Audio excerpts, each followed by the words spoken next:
श्री गोपाळ कृष्ण भगवान की जय। लीला नंबर 427। प्रयाग वडाची पाने आणण्याप्रसंगी नाथोबांना आरोळी।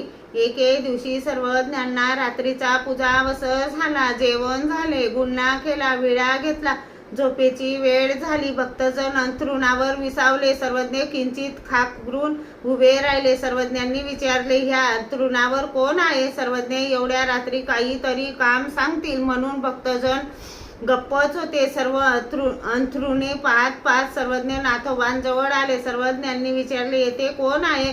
जी देवाचा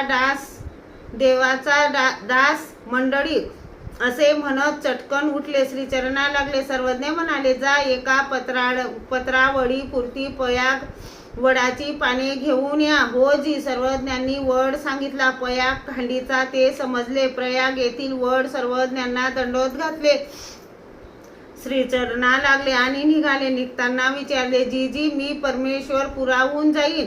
सर्वज्ञ गप्प आणि ते तसेच निघाले। अंदाजे 2 शेत पुढे गेले असतील आणि सर्वज्ञ म्हणाले, वानऱ्या जा हो, मंडळीकाला बोलवा, धावत जा, हाक द्या। आणि भट्टोबाज धावत निघाले।